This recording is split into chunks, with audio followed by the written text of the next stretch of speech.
কয়েকদিন আগেই হাজার পর্ব ছুঁয়েছে জনপ্রিয় বাংলা সিরিয়াল অনুরাগের ছোঁয়া। এদিকে এরই মাঝে শোনা যাচ্ছে অসুস্থ সিরিয়ালের নায়িকা দীপা অর্থাৎ অভিনেত্রী স্বস্তিকা ঘোষ ডায়লগ বলতে গিয়ে নাকি কথা জড়িয়ে যাচ্ছে তার।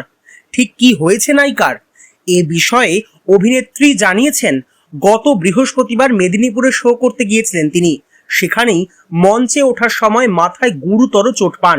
তখন সেভাবে কিছুই বুঝতে পারেননি। এরপর শুক্রবার সকালে ঘুম থেকে ওঠার পর শরীরে অস্বস্তি বোধ করেন অভিনেত্রী। তাঁর কথায়, মঞ্চ যখন উঠছিলেন তখন তার সামনে এক প্রকার জনস্রোত।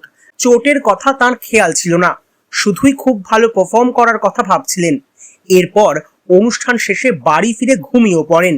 শুক্রবার সকালে ঘুম থেকে ওঠার পর অভিনেত্রী অনুভব করেন মাথায় বেশ ব্যথা। তাই নিয়েই সিরিয়ালের শুটিংয়ের জন্য তৈরি হয়ে সেটে পৌঁছেও যান। কারণ স্বস্তিকা বেশ ভালোই জানেন সিরিয়ালের ক্ষেত্রে এপিসোডের চাপ থাকে, তাই শুটিং বন্ধ করা বেশ চাপের।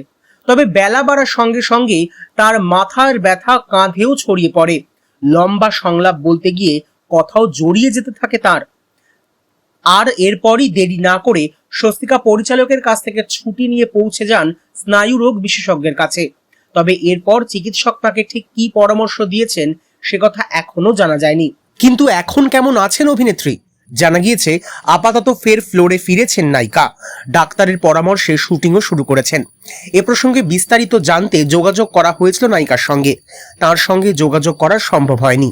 তবে অনুরাগীর ছোঁয়া ধারাবাহিকের সম্প্রচারকারী চ্যানেল স্টার জলসার তরফে জানানো হয়েছে স্বস্তিকা সম্পূর্ণ সুস্থ রয়েছেন। চোট তেমন গুরুতর নয়। আপাতত শুটিংয়ে ব্যস্ত নায়িকা, কারণ শো মাস্ট গো অন।